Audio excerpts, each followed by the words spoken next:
So I'm going to try to walk us through kind of a 101, both on the history, sort of the contemporary history of Palestine, including some of the creation of Zionism and the Zionist movement, as well as sort of efforts to challenge the system that exists from the river to the sea, and what the repercussions or responses to that have been. So bear with me. I'm going to try to make sure that there's a good amount of time for Q&A, because I think having a discussion will be pretty fruitful, but it's a lot of information to get through. So thank you again to DSA for having me. Let's test out this slideshow situation, right?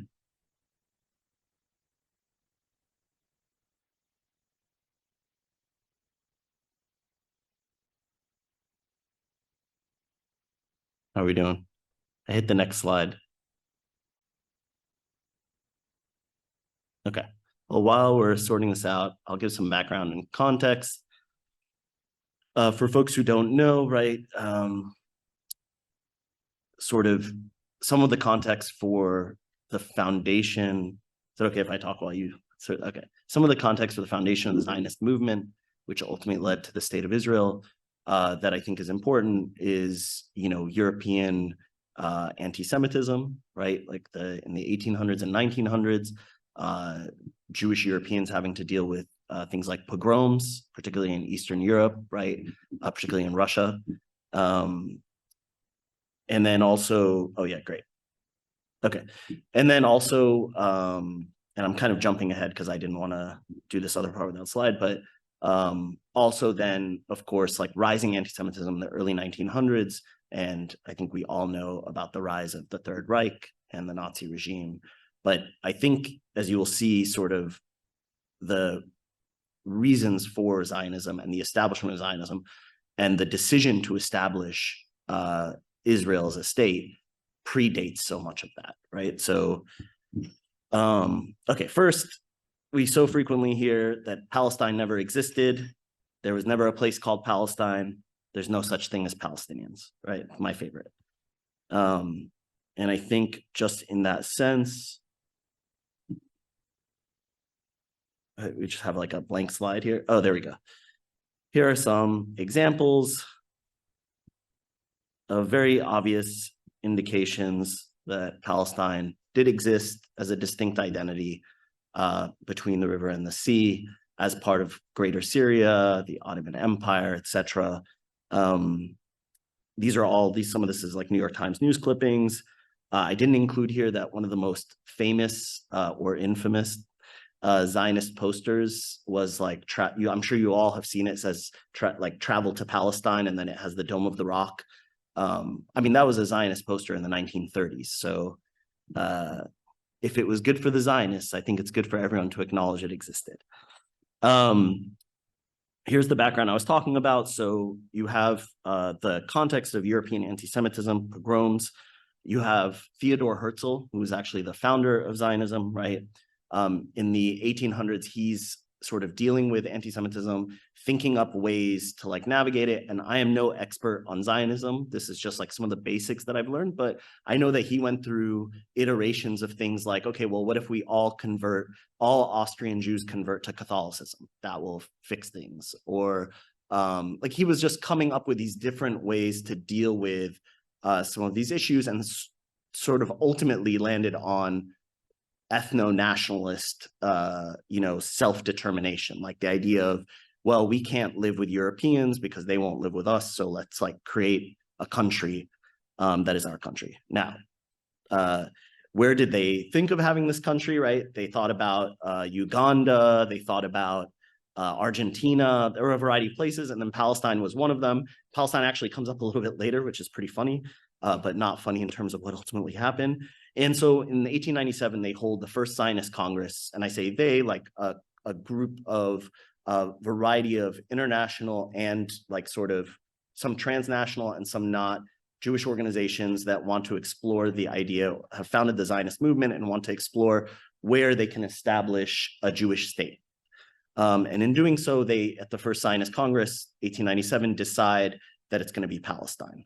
Now, at that time, population-wise, the Palestinian population was probably about between 5 and 7% Jewish, 11% Christian, probably 11 to 13% Christian, and then the rest mostly Muslim, right? And that is the place that they want to found a Jewish state. So setting the stage for that, right? First and foremost, you have some quotes here. Actually, sorry, they're so small here, but you have some quotes here that hopefully you can read from Theodore Herzl, from David Ben-Gurion, the first prime minister of Israel in the 1930s, and also I think from Joseph Weitz, who was the head of the lands department at the Jewish National Fund, which was tasked with getting land to create this state on, right? Trying to find ways to buy or extort or other things land. All of these quotes essentially say we're going to have to like forcibly displace the Palestinians in order to create this state. So very clear intent, as early as 1895 from Theodore Herzl, but also into the 1930s and 1940s from Israel's first prime minister and also from the head of its lands department. Zionist militias formed, so they formed the Irgun, the Haganah, the Stern Gang, which is also called the Lehigh. And these militias are at a time when Palestinians actually cannot carry arms, right? Cannot procure arms. Palestinians are barred by the British in this British mandate, which had started in 1917, I think, after the British captured Palestine in 1914 from the Ottoman Empire. Basically, they would not allow Palestinian Arabs to like carry weapons, but the Zionist movement was able to smuggle weapons in, right? Presumably with the help of the British, form these militias.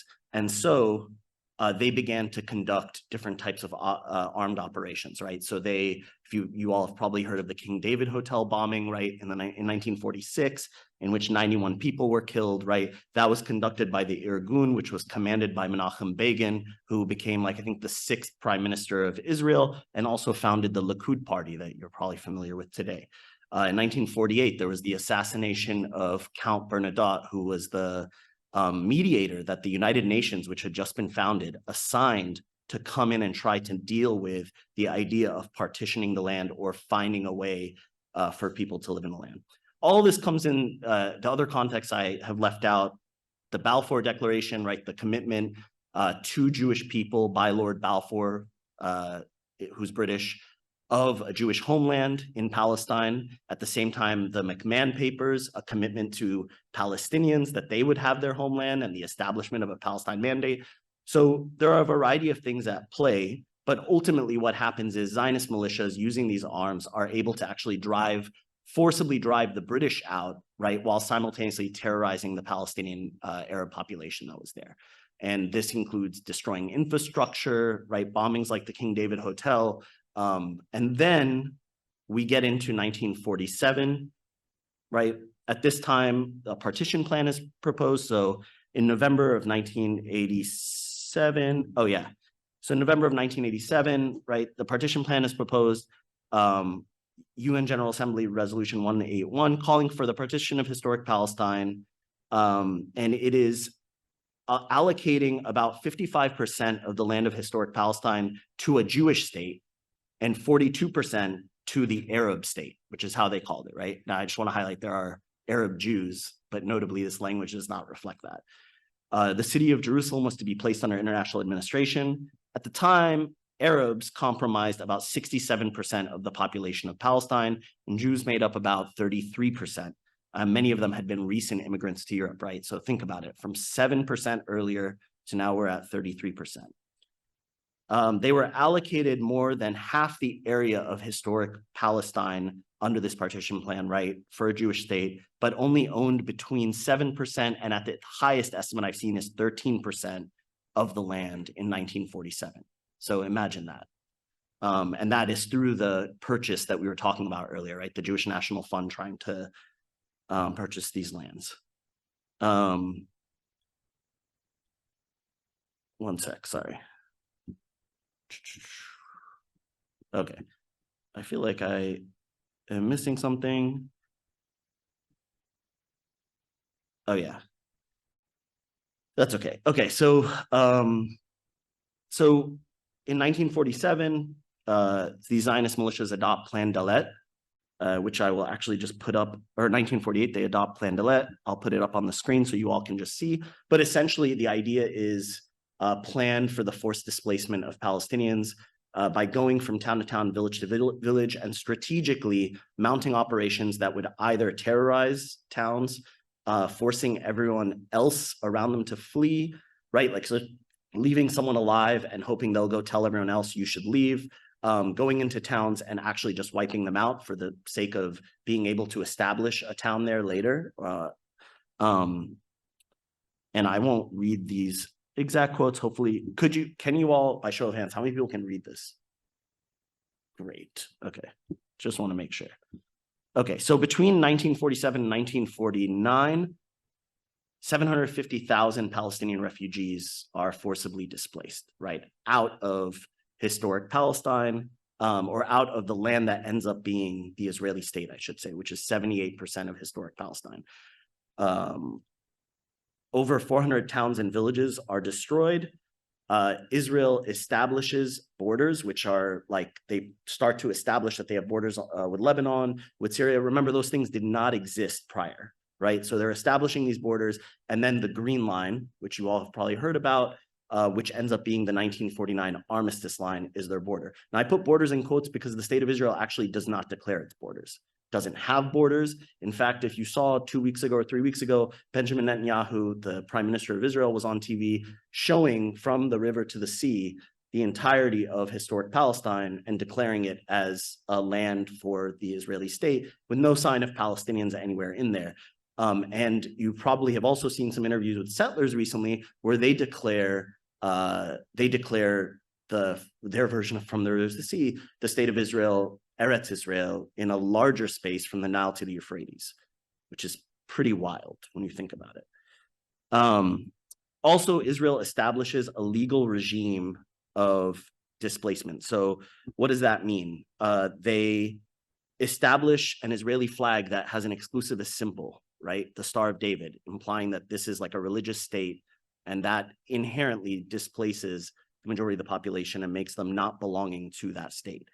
They established the Absentees Property Law of 1950 that delivers all of the belongings of those who have been displaced to the Israeli state. So all that property just becomes property of the Israeli state. That includes land, that includes people's homes. Anyone who left their things from November 1947 onward just loses it to the state. The Law of Return of 1950, which allows any Jewish person around the world to become a citizen of Israel, is established. The Citizenship Law of 1952, which prevents any Palestinian who lived in Palestine before 1948 from being able to get Israeli citizenship, is established. So imagine that 750,000 Palestinians basically automatically disqualified. And then, of course, the United Nations passes Resolution 194, which demands, essentially says, hey, we can recognize you as a state if you will allow refugees to return to their homes, which does not happen, as you all probably know. So who's left out of the, this is a graphic that just shows the number of villages. These are the names of the villages that were actually demolished, that these villages and towns do no longer exist, just to give you an idea of the breadth of the destruction that happened. Here are some of the quotes from Israeli leaders. Yitzhak Rabin's quote in the New York Times, right? Moshe Dayan, who was the Minister of Defense in the '67 war, he's quoted here in a speech that he gave at the Technion University. I think he was quoted in Haaretz. And also, I left a third quote in here because I think for DSA it's particularly interesting. Mapai is actually the sort of left communist party that helped found the State of Israel, and then afterwards folded itself into the Labor Party. I think maybe a decade and a half later, they all formed into the Labor Party. This is a quote from the Mapai Secretariat, just to give you an idea of how socialism, communism existed in this racist way, essentially, right? Like exclusivist way. And if you read the writings of socialist Palestinians in the 1930s and 40s, a lot of their writings, a friend of mine who's doing research on this often makes fun of this, a lot of their writings are like, how can we help Jewish workers not be exploited in this as they're immigrating to Palestine? Which sort of like lacks an awareness of what it's like a trees forest situation, right? You're like, hey guys, maybe you should pay attention to some of these other things happening. This is kind of an overview of what this, I mean, this is gonna this covers all of our talk, but these first two actually cover the early Jewish settlement of Palestine, right? And you can see kind of what it looks like in 1947 at the point that they wanted to partition Palestine, which is pretty wild.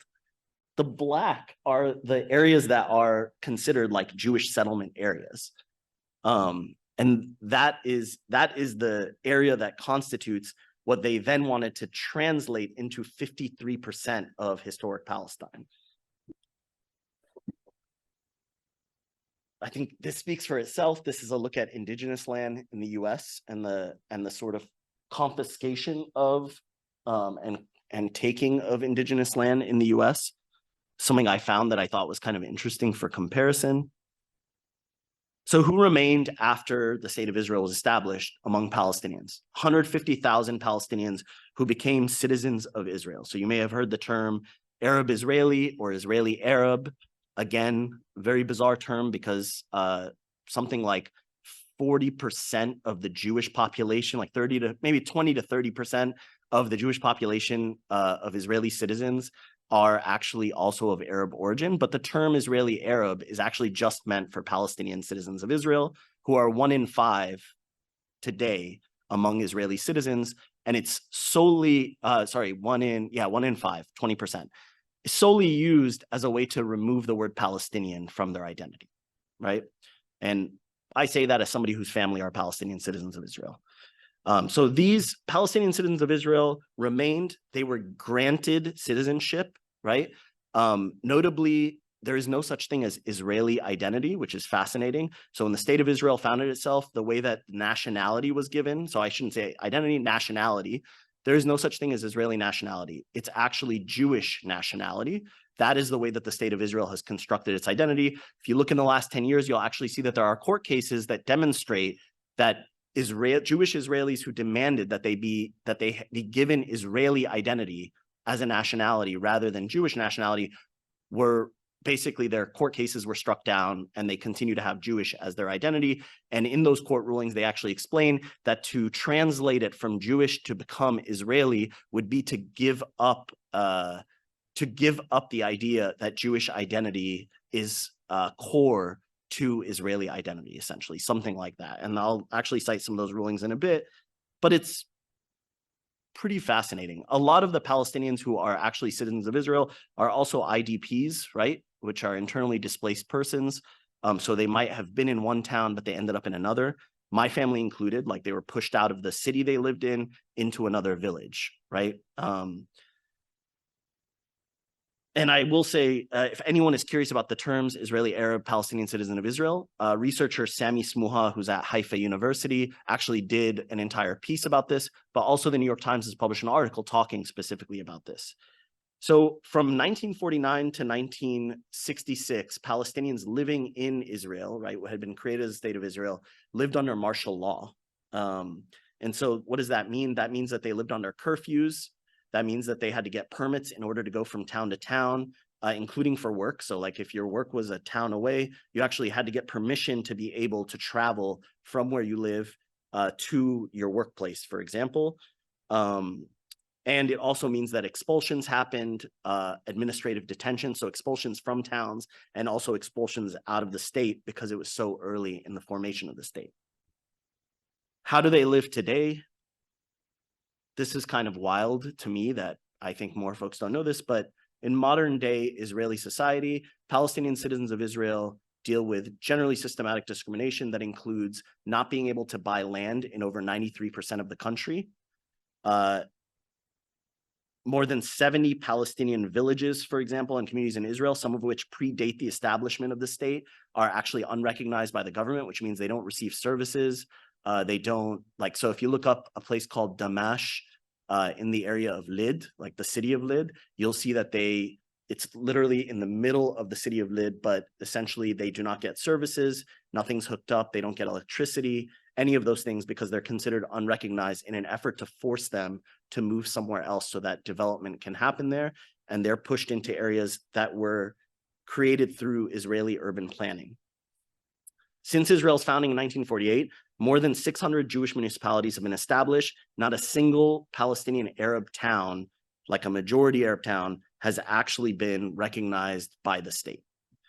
In fact, I think Georgetown law alum Yusuf Jabarin, who's based in Haifa, said approximately 56,000 homes of non-Jewish citizens were actually slated for demolition. So on the contrary, Palestinians living in Israel are facing a demolition regime for like not having permits for the things that they're doing. Government funding for Arab schools is far below that of, that of Jewish schools, according to a study commissioned by the Ministry of Finance in Israel, called "Does the State Budget Discriminate Against Arab Citizens?" Per pupil, Palestinian citizens are funded at a rate of 75 to 88% lower than Jewish students. One of the things that the study attributes is a chunk of the education budget that it requires not go to non-Jewish students. So there's actual explicit policy around making sure that the funding doesn't go to non-Jewish students. Another thing that I find bewildering, Israel has an admissions committee law. So it was established about a decade ago and actually recently expanded in about 80% of small towns, but it's now been expanded to allow for cities, essentially, like much larger towns. It was originally established with 2,500 populations of 2,500 or smaller were allowed to form a committee to determine whether someone who wants to live in that town is a good social fit. Not like for buying a house, but even for renting in that area. So imagine what that means if you're a Palestinian citizen of Israel. You're 20% of the population. You can't buy land in 93% of the country. You also can be judged in over 80% of the country for whether you would be a good fit to live in a town or honestly small city. In 2018, the nation state law was established as a basic law, which is Israel's version of a constitution, essentially, right? Declaring that Israel is essentially a Jewish state first and foremost and a democratic one secondarily. According to Adala, the Legal Center for Minority Rights, there are now over 65 laws that discriminate against Palestinian citizens of Israel, who again are 20% of the population. For comparison, Black folks in the US are probably somewhere around 12 to 14% of the population, and Latine people are probably like 16 to 18% of the population. So in 1967, right, on June 5th, 1967, I'm sure you all are familiar with this, Israel launched a surprise attack against Egypt, and a war ensued between neighboring Arab countries and the state of Israel, which subsequently led to Israel's military occupation of the Palestinian West Bank, Gaza Strip, and East Jerusalem, as well as Syria's Golan Heights. Recent revelations from Israeli archives actually show that in 1963 and 1964, the Israeli regime, civil and military, were already consulting about how they would administer the occupied West Bank and Gaza Strip. So that is before, and East Jerusalem, that's before 1967. And I think if anyone wants to read more about that, Israeli historian Ilan Pape actually wrote quite a bit about it over the last decade. In 1967, Israel unilaterally actually annexed East Jerusalem, and in 1980 declared Jerusalem the united capital of Israel. In 1981, Israel annexed the Golan Heights. Something to note is that neither of these is recognized by the UN or any other country in the world. Solely actions unilaterally taken by Israel. In 1967, the United Nations also passed Resolution 242, which Israel by and large ignored, talking about Israel's obligation not to transfer its population, for example, into the occupied territories.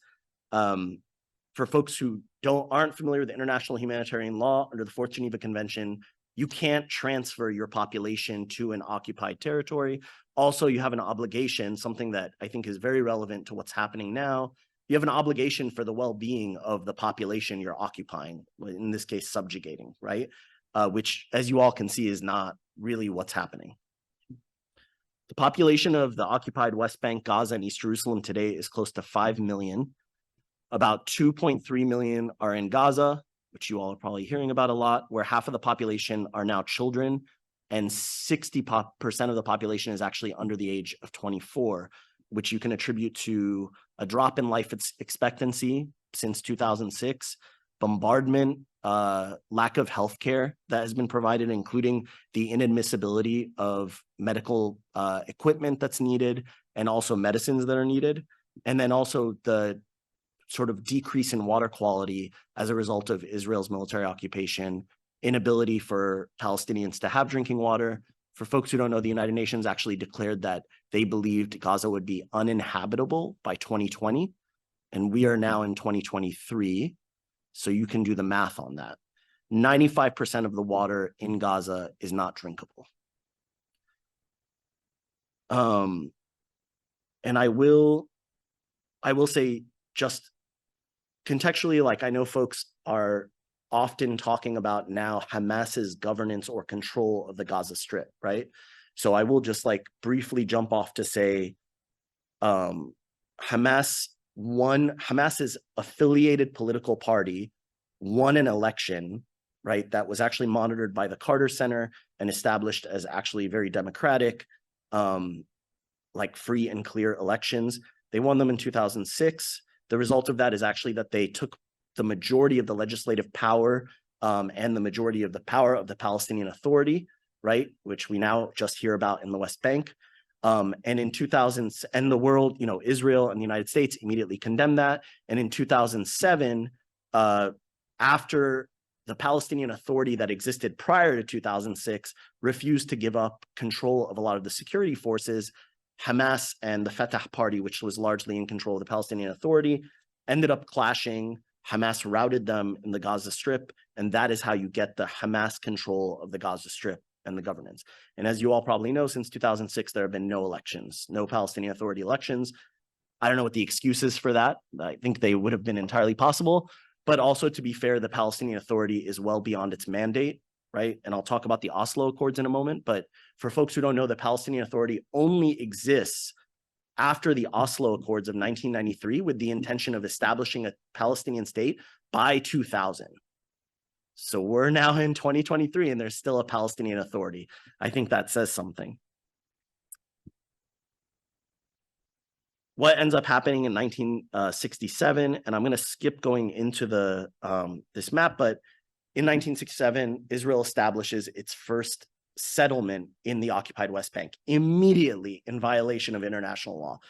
I think folks often think of the right-wing government in Israel, but actually this was established under the Labor Party, which was in power at the time, and they allowed this settlement to exist. And subsequently, as you can see, over time, according to the UN now, there are over 700,000 Israeli settlers living in the occupied West Bank, including East Jerusalem.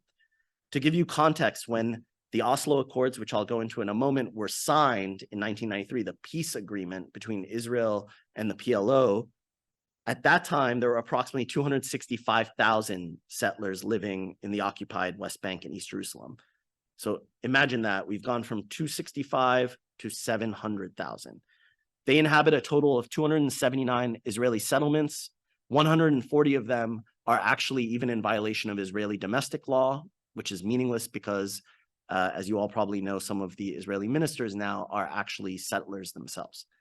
From 2012 to 2022, that population alone, just in the last sort of 10 years, grew from 520,000 to that 700,000. What does this result in? There are Jewish-only roads that Palestinians cannot drive on. There are Jewish-only roads that Palestinians cannot walk on. A great example for anyone who wants to look it up is Shuhada Street, that is in Hebron, where Palestinians have actually been barred from entire sections of their city and cannot walk there, but you will see Israeli settlers walking through there with like American-made M16s. What are some of the outcomes of Israeli settlements?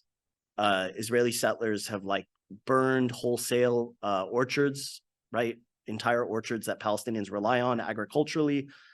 They've burned mosques, burned cars. they don't live under the same set of laws. And I don't know, yeah, they don't live under the same set of laws. So for folks who don't know, Israeli settlers actually live under Israeli civil law, but by contrast, Palestinians live under Israeli military law, even though they live in the same areas, right? So you can go to an Israeli police station, but if you're a Palestinian, you're not going to an Israeli police station. You're like the military is detaining you, and then you're being put under administrative detention, most likely without charge. The rates of conviction. So the study was done by the Israeli human rights organization, Yeshtin, and they found that 85% of investigations of settler attacks, including violence, arson, damage to property, mutilation of trees, and violent takeovers of land or squatting, ended with no further action taken. The odds of a police complaint filed by a Palestinian resulting in a conviction of an Israeli civilian, in this case, Israeli settlers, is 1.9%. And that has gone down since the Yeshtin report. I mentioned the Oslo Accords. Those are the peace agreements that were signed in 1993. I honestly do not care for the diplomatic track. I think a lot of it was performative. And as you could see in terms of the outcomes, the results were very evident that there were no intentions to establish a Palestinian state or to give up the occupied West Bank. That said, I think it's important to understand, and I'm going to try to share this, I think it's important to understand the ways that the Oslo Accords established areas within the occupied West Bank. How many folks here have ever heard of areas A, B, or C by show of hands? Okay, that's pretty good. So then I will skip this map, and I'll just say in terms of areas, so area A is the area that is considered controlled by the Palestinian Authority, right? Like solely by the Palestinian Authority. It makes up about 2.7% of the occupied West Bank. Area B is considered jointly controlled. So like Palestinian civic police, but Israeli military are also present, right? Very bizarre. I think that's the arrangement, or it's Israeli border police. And then area C, which is 60% of the occupied West Bank, is just Israeli controlled. And that is the agreement that was made in 1993 as part of the Oslo Accords with a vision towards creating a Palestinian state. And here I will actually switch it up and hopefully be able to share my screen. Can you guys enable screen sharing for me? I promise I won't destroy anything.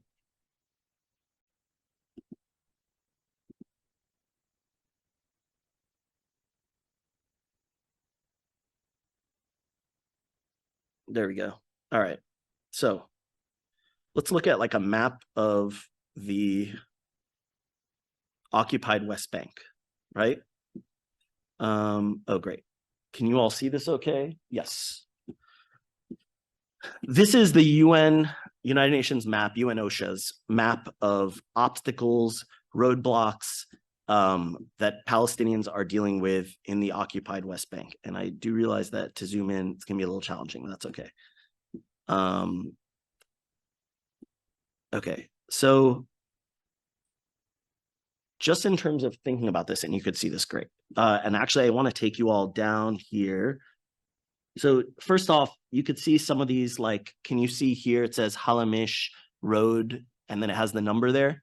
Those are Jewish-only roads that are established for settlers only, even though they're in the middle of Palestinian towns and villages. But they're considered part of Israel's security zone. And so one of the ways that Israel has actually further colonized the occupied West Bank is by establishing these security zones by saying, well, this needs to be a Jewish-only road for the settlers, and then we're going to secure the perimeter of it to ensure their safety, thereby consuming more of the occupied West Bank and taking more of the land. So Halamish, for example, is a great example. How many people have ever heard of Ahed Tamimi? Right. This is where her family is. So her family is in Nabi Saleh, which is right next to Halamish. And the settlers that regularly attack their family and the soldiers are all part of protecting that Israeli settlement. Here in the southern West Bank, which quite honestly gets the wildest. And let me see. Okay, we're still not far south enough. Here is, I just want to show you all, and I'm going to try to zoom in here so that you can really see it. These X's represent movement restrictions within a tiny area of Hebron, Al-Khalil. Look at how many movement restrictions there are within what is probably like 3 square or 4 square miles. That is kind of the experience of Palestine. So I'm going to talk a little bit about, like, according to the UN, there are 565 movement obstacles in the West Bank, including East Jerusalem and excluding H2, which is this area that I'm showing you right here. So that doesn't include that. They're basically like, actually, it's so crazy. That's a separate report. 49 of these checkpoints are constantly staffed by Israeli forces or private security companies. They've outsourced a lot of that.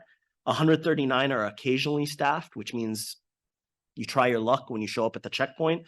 304 of them are roadblocks, earth mounds, and road gates, and 73 earth walls, road barriers, and trenches. So, like, think about the wide variety of tactics that are being used in order to ensure that Palestinians actually can't move from town to town within a pretty small space. Additionally, 80 obstacles, including 28 constantly staffed checkpoints, segregate part of the Israeli-controlled area of Hebron, which is H2, which they excluded from that other list, from the remainder of the city. So you go to the H2 area, which is right here in Hebron, and I'll zoom in even more. And essentially, like, that one area has 80 roadblocks to prevent you from being able to get to other areas of just the city of Hebron. And then, as you probably can see here, there are a wide variety of settlements that have been constructed on the land of Al-Khalil. In addition, Israel's 712-kilometer-long barrier, which you all have probably heard of, they call it like the separation wall, 65% of which is built currently, runs mostly in the occupied West Bank territory. So that means that it's just taking up all of the farmland that people have, and I'm sure that they actually show that here. But you could see it running along here, and you can see actually that it's like entirely constructed within the green line, which means all on the lands of West Bank villages and towns. And those are all agricultural areas. So those are farmers who are losing their land that they actually farm on just so that a giant wall can be constructed. And I won't comment on the motivations behind that. I'm going to pull up one more of these. So I'll close this and pull up. Here we go. Okay, let me reshare. I just want to show you all what Gaza looks like, because I think a lot of people hear about it in the news, but it's very different to actually see what the strip looks like. So this is the Gaza Strip. 17% of the Gaza Strip already, forget what's happening now, 17% prior to this, according to the UN, and the estimates I've seen are higher than that, right? That's the UN's estimate, conservative, has been taken as a buffer zone. That 17% is actually the most arable part of, meaning like the best for agriculture of the entire Gaza Strip. So what that means is Palestinian farmers basically lost 17% of their agricultural lands. Unfortunately, a lot of people actually, I mean, maybe it's an act of resistance, they still go and try to harvest because things are still growing there. And the number of casualties that result of Israeli forces firing on people, farmers who are just trying to go and harvest their crops, is pretty extraordinary and pretty disturbing. And there are a lot of cases and videos, I don't think you should go look for them, but you can, of farmers trying to go and like harvest something and just literally being gunned down by what are now mounted automatic weapons that just line the fence and wall that the Israelis have constructed around Gaza.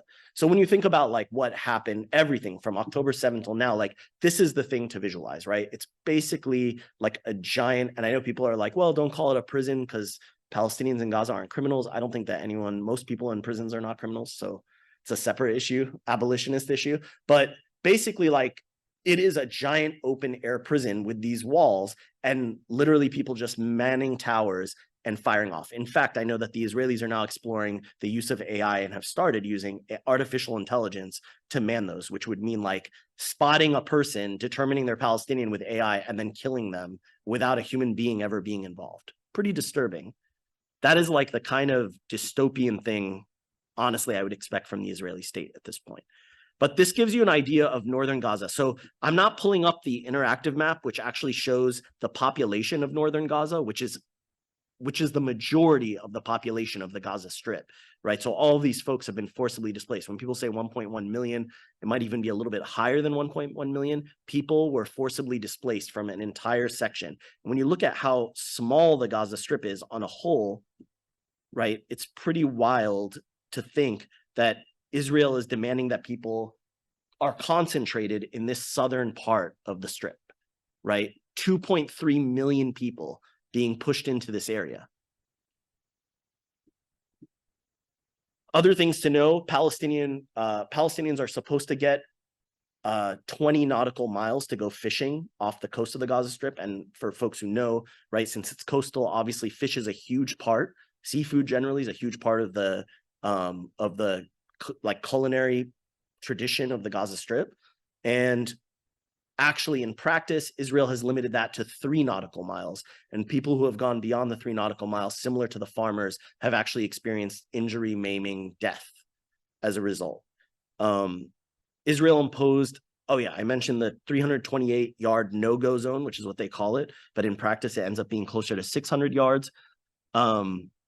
As you all have obviously witnessed, Israel controls the water and electricity, right? When they say we cut off the water, we cut off the electricity. I mean, I think naturally everyone should wonder, how is that possible? And it's largely because as an occupying power, Israel actually has control over all of those things in the Gaza Strip. And then finally, after Hamas, took control of the Gaza Strip, and I put it in quotes because, again, I want to highlight, Israel still controls the population registry of all Palestinians. So we have the Palestinian Authority, we have the whatever you want to call the Hamas government in the Gaza Strip, okay, which also still identifies as the Palestinian Authority, essentially. Those two parties, every time a Palestinian wants a Palestinian ID, which is called we call it a Hawiyya, which is the word for ID, but is just a separate passport, right, or citizenship. Every time somebody wants it, that is being registered with the Israeli government, right, including in Gaza. So imagine that, actually, that Israel still maintains this population registry. And then, while controlling that, right, Israel is also subjecting Palestinians to this treatment that you are an enemy state, right? And that's how they're treating the Palestinians in Gaza. So after 2007, they decided to close off, as you all know, to restrict imports, including a variety of foods. I know Jon Stewart famously made the joke, or Stephen Colbert made the joke, so you stopped potato chips from going in. Do you think Israel's safer now? And they were like, you're not taking this seriously enough. But actually, that is the reality, is that a wide variety of foods are restricted. Israel now has a captive audience economically for exporting its own goods to the Gaza Strip, right? And then ultimately, Palestinians are not getting the building materials they need. Imagine how many wars Palestinians in Gaza have experienced. 2006, 2009, 08, 09, 2014, 2012, there were attacks, 2021. In all of those attacks, full-scale demolition of factories, homes, buildings. How is that being rebuilt? It's not, because actually there are restrictions on the ability to bring in building materials, right? Because of concerns that could lead to terrorism, right? Terrorist attacks or attacks on, launching of rockets, etc. But ultimately, when you think about it, medicine is not getting in. And it actually goes back to a philosophy that the advisor to the prime minister in 2000, I think it was 6, Dov Weissglass, stated, which was, we are going to, in describing this blockade and siege, he said, we're going to put the Palestinians on a diet, but not to make them die of hunger. And they then actually, I think a year or two later, it was leaked that the Israeli government actually had a calorie counting plan in place that explicitly talked about the number of calories they thought every Palestinian in Gaza would need to survive, and then tried to aggregate that into what they would allow in. It's pretty sick and pretty cynical in terms of humanity. When you think about medical care for Palestinians, most Palestinians in Gaza used to historically go to Jerusalem for their medical care, to the Palestinian hospitals that are in Jerusalem. Now they're not allowed to do that without Israeli permission, which means cancer patients can't get cancer treatment. They can't exit through Rafah most of the time. Again, Egypt controls it, but it's coordinated with the Israelis. They cannot get into Jerusalem without Israeli permission. And I remember in 2008, actually, physicians, oh yeah, sorry, I should actually maybe stop my share and let you all see this presentation. In 2008, actually, in 2008, Physicians for Human Rights in Israel documented at least 32 cases of Palestinians who needed cancer treatment being told that the only way that they would get a permit was if they became informants for the Israeli state. And that has only increased since then. That's pretty sick. That's pretty cynical. And as a result, a lot of people have died of cancer, right? Including, I know for folks who know some of the Palestinians from Gaza who live in DC, you will meet people whose family members have died because they could not get cancer treatment. Now, East Jerusalem almost has its own separate practice. Israel has implemented these Judaization plans, right? There's the Judaization of the Galilee, which I didn't get into, which is the area my family is actually from in the north of what's now Israel. But this is the Judaization of East Jerusalem. Following its capture in 1967, Israel actually expanded the boundaries of East Jerusalem, which was at the time really part of the West Bank, annexing an additional 45 square miles. And since 67, Israel's expropriated approximately almost 6,000 acres of Palestinian land in East Jerusalem. Palestinian residents of Jerusalem contribute about 40% of the city's taxes and receive under 8% of municipal spending. Since 1993, Israel's prohibited non-Jerusalemite Palestinians from entering the city unless they obtain an Israeli-issued permit, meaning like living, which is rarely granted. So in that non-Jerusalemite, meaning like Palestinians in the West Bank, for example, being able to come over to Jerusalem. And just to give you an example, a family I know, for example, had a child who is hard of hearing, and the mother is a Jerusalem resident and the father is a resident of the West Bank with a West Bank ID. As a result of that, they can't live in Jerusalem. So what is the outcome? The outcome is that they actually have to live in an area that is beyond the wall that Israel has built, that is still considered part of the municipality of Jerusalem by the Israeli state. They still collect taxes from the people who are residents there, and they will continue to recognize them as living in Jerusalem, but they don't receive any services from the Israeli state nor from the Palestinian Authority. So imagine what kind of an area that is. And if you want an example of that, you can look up the town Kufr Aqab, AQAB. Or if anyone listens to hip hop, you can look up Shabijdid, who's like a rapper who actually is from that area and raps about Kufr Aqab and those areas.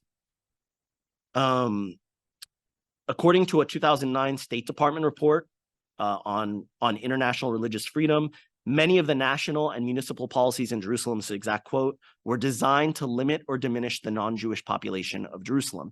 2010, Jerusalem City Councilman Yakir Segev stated, "We will not allow residents of the eastern, the occupied Palestinian part of the city, to build as much as they need. At the end of the day, however politically incorrect it may be to say it, we will also look at the demographic situation in Jerusalem to make sure that in another 20 years, we don't wake up in an Arab city." Revoking residency rights and social benefits of Palestinians who stay abroad for at least 7 years or who are unable to prove that their center of life is in Jerusalem. You literally receive a letter that says, we need you to substantiate that your center of life is in Jerusalem, is a common practice. They've revoked residency rights of at least 14,000 East Jerusalem Palestinians since 1967. So that's another form of forced displacement. And since 1967, since Israel occupied East Jerusalem, they failed to provide the Palestinian residents with the necessary planning framework to meet basic housing and infrastructure needs. This is actually common. You heard me mention it when we were talking about Palestinian citizens of Israel.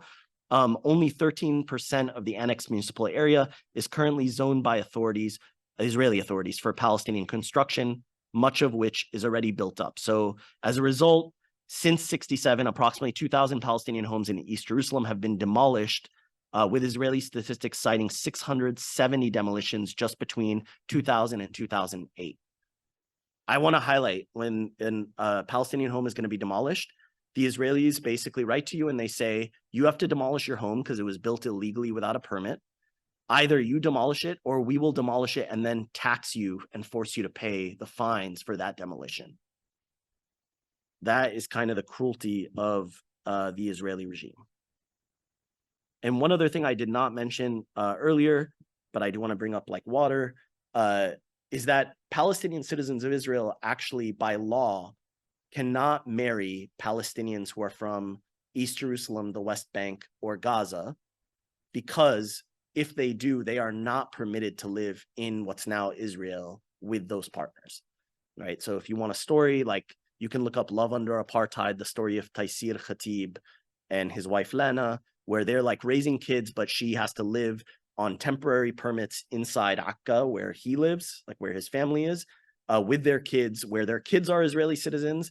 He's an Israeli citizen. She cannot drive, work, and also has to be worried about renewing her permit every year or two. That is the kind of system that Israel is perpetuating. Here's just a look at the average water consumption as of about 5 or 6 years ago between Jewish Israelis, and I think this is between, sorry, y'all. I think this is, yeah, Jewish Israeli settlers, Palestinians in the West Bank, and Palestinians in Gaza. I mean, you can see quite a visible difference. And at this point, I will move into talking about some of the things that Palestinians have taken on as efforts to struggle against the system that I just described. I will actually, though, read to you all. I just want to read one thing.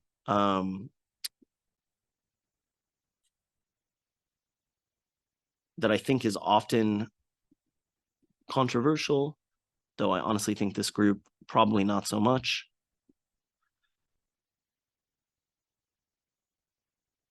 So thinking about all of the things I described, right? What is the crime of apartheid? The crime of apartheid means inhumane acts of a character committed in the context of an institutionalized regime of systematic oppression and domination by one racial group over any other racial group or groups, and committed with the intention of maintaining that regime. So straightforward. Why do I mention this? One, I think it took years for human rights organizations like Amnesty International and Human Rights Watch to acknowledge that Israel was operating an apartheid system. Amnesty International actually kind of holistically addressed it from the river to the sea, that even Israel's regime to its Palestinian citizens is a system of apartheid. Two, the crime of apartheid is prosecutable, right? And that's important. That's important in terms of future accountability and what happens in terms of the rights and restoration of rights of Palestinians. So, and I am going to pull this up on my computer too, because this is a little bit challenging to read. Even though I do want to give props for how cool this is. There's a little iPad where I can go from side to side. Just thinking about the history of like Palestinians sort of using nonviolent actions. That's what we're going to focus on to resist Israel, like the Zionist movement and Israel system. In the 1930s, Palestinians carried out a general strike, shutting down centers of commerce and bringing popular protests to the streets. In the 80s, Palestinians carried out, first off, the what was described as the first intifada, right? The uprising in which it was largely unarmed. I think, you know, I will say stones, maybe, if you consider stones arms, but stones against tanks. And it included a really creative, wide variety of popular resistance tactics, from things like protest and boycotts to like guerrilla schooling, where people would actually like sneak from area to area, go into people's homes, gather students there and continue their lessons, right? Which I think is pretty creative and also allows for everyone to participate as a member of this like resistance that's happening. And I say that in the sense that, like, for example, when you think about armed resistance, it's not like, it's armed resistance is rarely something that everyone is going to be able to participate in or contribute to. And then you have the other issues of like war crimes, international law, in terms of adherence to those things. So one of my favorite examples actually of a boycott in the 80s, the town of Beit Sahur refused to pay taxes to the Israeli. So the Israeli regime had Palestinians in the occupied West Bank, and to this day does, paying taxes. And the way it works is actually you pay the taxes, and then they're like, okay, now we'll transfer them back to you. But if you're being bad, we're not going to transfer them back to you. One more demonstration that Israel is just the actual governor of the entirety of the occupied territories. But they basically were like, we're not going to pay taxes. Then they were like, we don't want to buy our dairy from you anymore. We're actually going to go and buy, we're actually going to go buy our own cows, and then we're going to start to produce our own dairy, right? And I mean, I think I have it somewhere in here, but for folks who would want to see it, there's a film about it called The Wanted 18, where Israel's military actually comes into the West Bank and starts raiding Beit Sahur to try to find the cows that are spread all over town, and they describe them as a national security threat.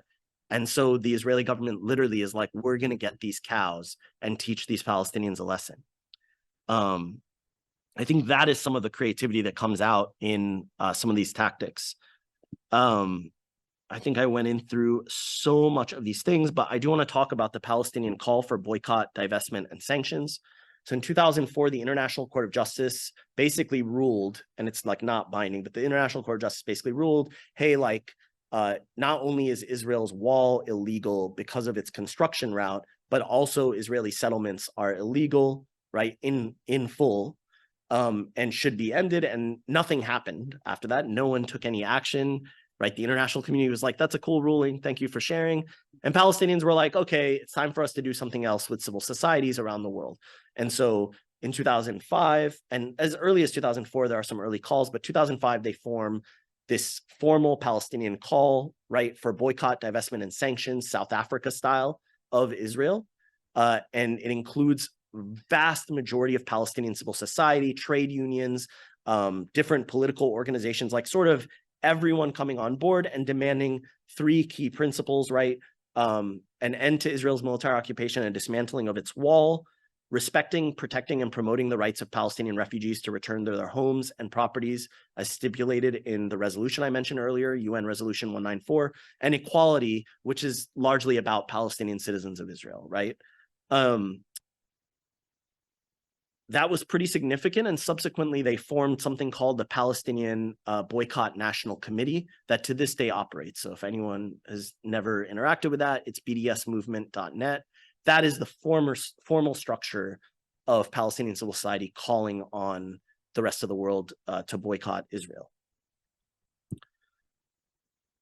Here are some of the companies that have been targeted historically, and I just want to briefly talk about this because I think actually a lot of the history of this boycott movement is lost. So as an example, SodaStream was boycotted because it was at the time, and kind of continues to be, but SodaStream was operating in the Israeli settlement of Ma'ale Adumim in the industrial zone. So Israel set up these industrial zones where Palestinians can work alongside Jewish Israelis in the occupied West Bank under different sets of rights, of course, and under different sets of labor laws, but they're working within these Israeli companies. And so this one is in Mishor Adumim. So for anyone who's ever used a SodaStream, that is where they were being produced. They've since moved to the Nakab, the Negev, like the desert area that's considered within what's now Israel.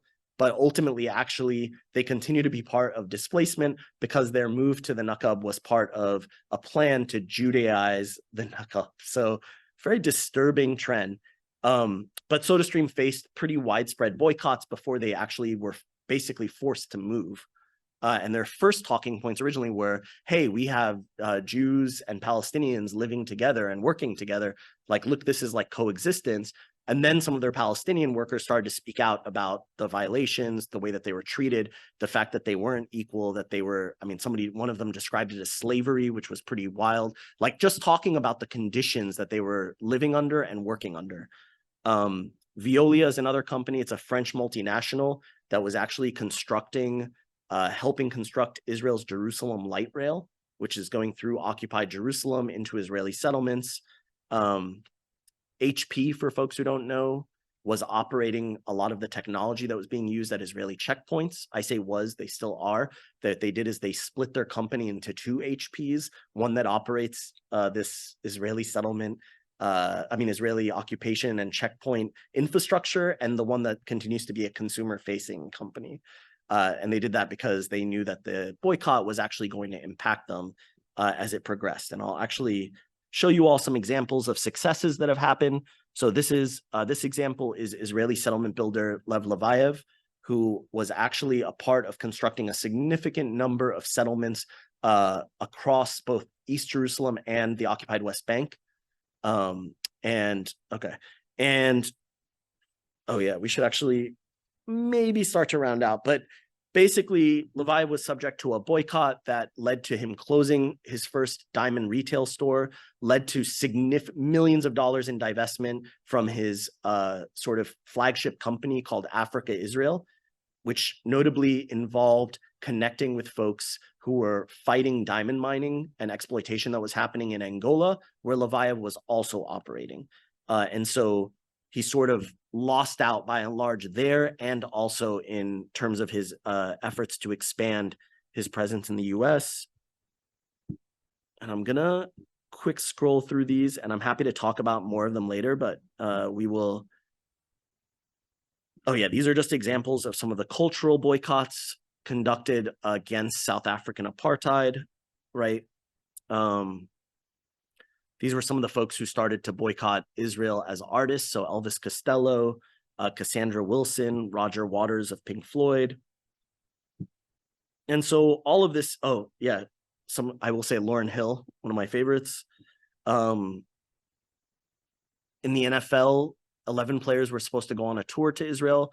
Michael Bennett, who's a Pro Bowl football star, I'm not sure how many people watch football, American football, but basically led 6 of the 11 to cancel their trips. So the NFL basically I think eventually canceled the trip almost out of embarrassment. And I want to highlight, like, Lorde canceled the concert in Israel.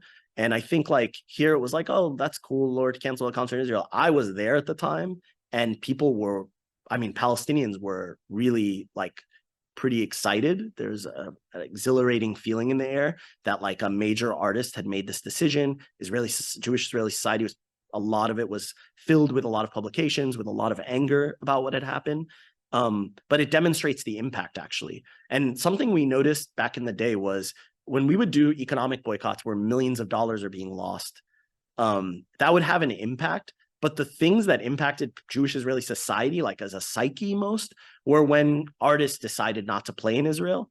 There, I would go to a newspaper article on Yediot Ahronot or Haaretz, and there would be like 300 comments or 400 comments, right? There would be something about Africa Israel or Veolia losing like $20 million or $50 million. There would be like, 2 comments on the article. It was like, oh, that's interesting. And I'm just going to fast forward to thinking about where we are now, right? So where are we now? A number of states have legislation that actually forces people who are contracting with the state or work for the state, right? Like, so Arizona, Texas, I think Oklahoma, for example. What's that? Yeah. Maryland now. New York State has an executive order that does this.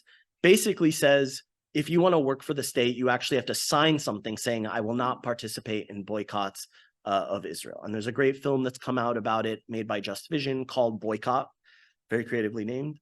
And I encourage folks to watch that to get more of an idea of how this legislation is actually pushed and makes it in. But that's obviously an infringement of freedom of speech in the US.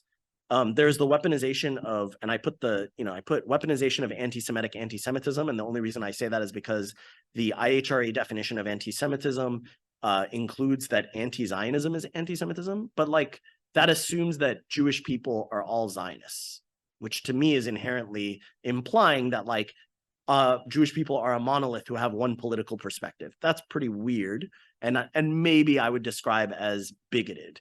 So that's an example now of a tool that is sort of being wielded as a means of shutting down speech around Zionism and shutting down folks who are critical of the Israeli state, right? Going into things like people are saying, like, if you call Israel settler colonial, that's anti-Semitic.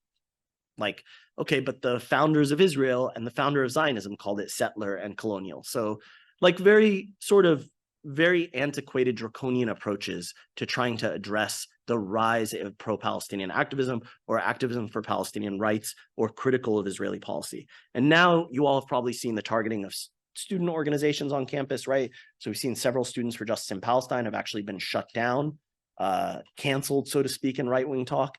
And also, also Jewish Voice for Peace, right? At Columbia University, for example.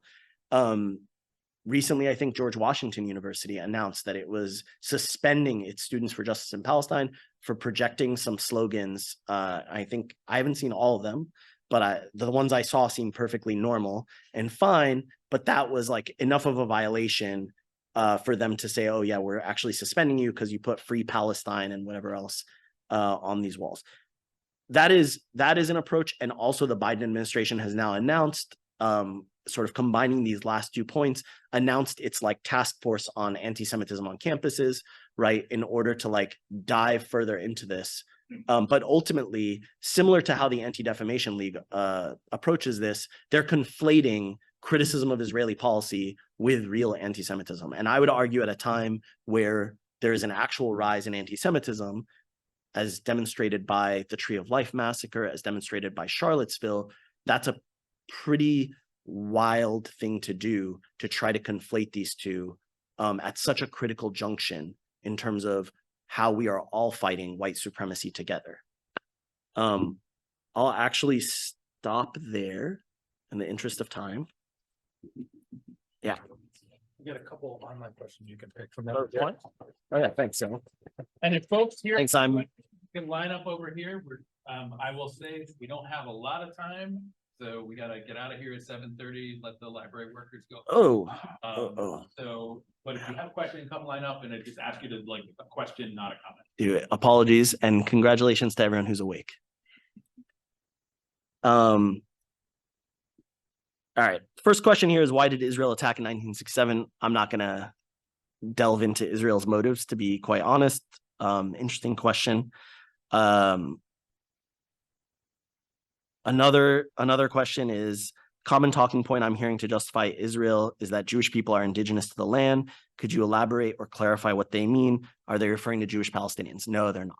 They're not referring to the 7% of the population, right? I think Zionists have constructed more of a narrative saying, hey, historically, Jewish people are indigenous to this land from 2,000 years ago, and therefore have a right to come back, inhabit the land as an exclusivist space just for Jewish people, right? Now, I want to highlight that in the 1900s, early 1900s, when Jewish people were migrating to Palestine, there was the potential, very much so, for Jewish people to just move to Palestine and live there as a safe refuge from what was happening in Europe. And unfortunately, that was not the path that was taken. And also notably, even as late as the 1960s, when the Fatah Party was calling for a one democratic state, they constructed this flag. It's actually really funny. You can find it online. But it's a one democratic state flag where they put like a crescent, a cross, and a menorah to like symbolize that everyone would be able to live equally in the space. Oh, this is locked, sorry. So that gives you all sort of an idea of maybe we were an idealistic people and very, very green in how we thought about things. But I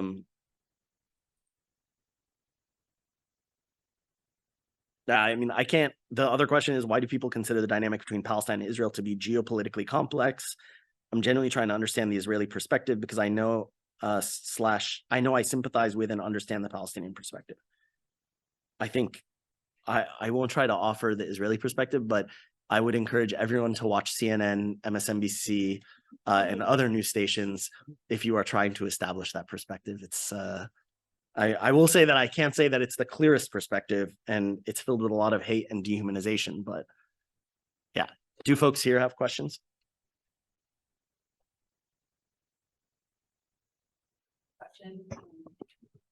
Short, sorry. So I guess I'm just curious, at what level, and this is an idealistic question, but especially given the context right now, but at what level do you think real peace building can happen? Like you said at one point that diplomacy is a little bit of just a facade. And so like, I guess maybe I'm thinking, what do you think the grassroots can do, or maybe even mid-level actors? Yeah. I think that there's sort of a lot of work to be done to stop so much of the destruction that is happening in order to get to a place where we're talking about like a peaceful resolution or a peaceful future. But I'll give the South African example as an example or as an analogy only because the narrative of the Afrikaners, in some ways, like I didn't know this, but a fellow Jewish activist way back in the day was sort of like showing me a lot of the materials of Afrikaners in South Africa. And something I hadn't realized is through the persecution that they sort of experienced, and the idea that they, as settlers, right, they're like Dutch settlers, had sort of been like abandoned in South Africa, then were subject to concentration camps by the British, right, had developed this narrative about themselves and about them surviving, right? That is not dissimilar to how you hear the Jewish-Israeli narrative today. And with South Africa, like, first off, I mean, Nelson Mandela was taken off the US terrorist list in 2008.